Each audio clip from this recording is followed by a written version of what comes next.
So, today we're diving into a fictional manuscript from one of literature's most, let's say, provocative voices, Henry Miller.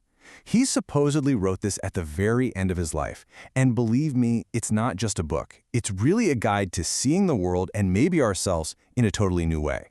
Wow, what a way to kick things off, right? At 86 years old, Miller makes this incredible admission. And this isn't just him confessing something, it's the key that unlocks everything that's about to come. He's basically peeling back decades of what he called gorgeous operatic lies to get to something raw and real. You have to remember, this is a guy who built his whole career on being a provocateur, on shocking people and pushing every boundary he could find. So the fact that his final thoughts are so quiet, so simple, and so profound, that's the real shock.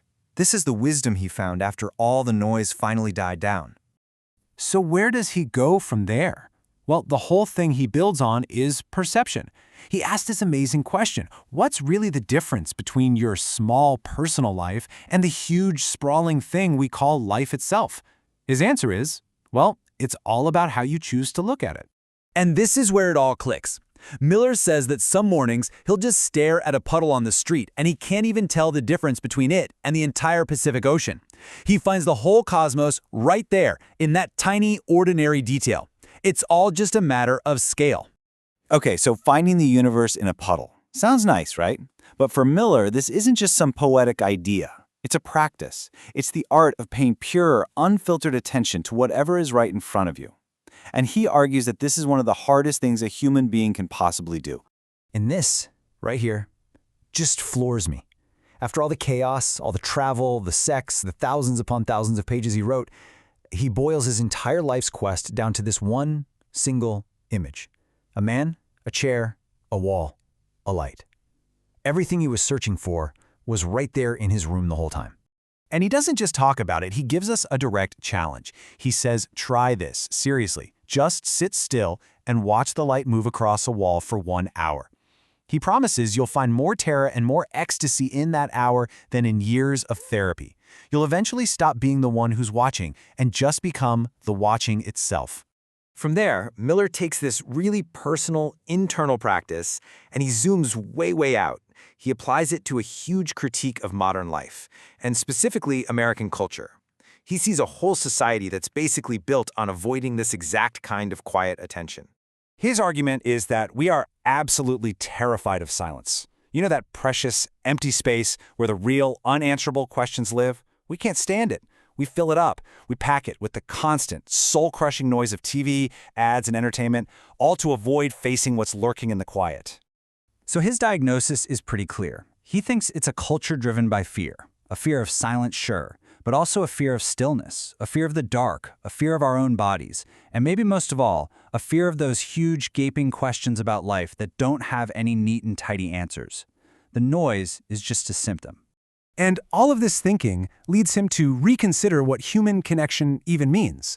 Now, for a writer who is infamous for his very explicit writing about sex, his late-life take on intimacy is a complete 180. He moves from the physical to something much more subtle. This is a crucial reframing of his entire life's work. He says he wasn't really writing about sex just for the sake of it. No, he was using it as a lens, kind of like a magnifying glass, to see the human animal at its most honest, its most undefended, and its most catastrophically real. In his final years, he finds this completely new type of intimacy through his caretaker, a woman named Hiroko. And it's not about touch at all. It's about the quality of her attention, which he calls sacred. It doesn't matter if she's scrubbing a tub or just reading to him. It's the attention. And this leads him to his ultimate and honestly devastatingly simple conclusion. After everything he's ever said or written about love and passion and jealousy, he strips it all away. And what's left? Love is attention. That's it. That's the whole story. The simple, total act of giving your full presence to another being. So just when you think it can't get any more profound, Miller has a close encounter with death. What he just calls a cardiac event in his bathroom becomes the setting for maybe his greatest discovery of all. Right there, in that moment, just hovering between life and whatever is next, he says he finally understood the punchline to the ultimate joke, the cosmic joke that he'd been trying to figure out his entire life. And here it is. The joke is life. The punchline is death. And the part that's so hilarious, it's finally realizing that they aren't opposites at all. They're the same thing. It's a moment of pure cosmic laughter for him. This whole experience leads him to his final word on the self. After a lifetime spent trying to know himself, his final conclusion is, I know nothing. And this nothing, this luminous, bottomless, terrifying nothing at the very center of his being, that's the only thing that's actually worth knowing. Okay, so where does all this leave you? What do you do once you've gotten the cosmic joke and embraced the nothingness at your core? Well, for Miller, the final, ultimate lesson is gratitude.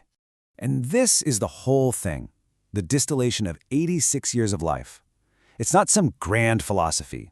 It's a bad painting of a fig that he made, just breathing on a windowsill. That is what he learned. He finds the whole universe in that one mundane thing. Everything else he ever thought or wrote was just commentary.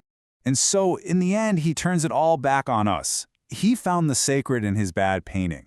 The final question he leaves us with is, where can you find it? What's that ordinary, overlooked thing in your own life that actually contains the whole universe? If you just stop and give it your full attention.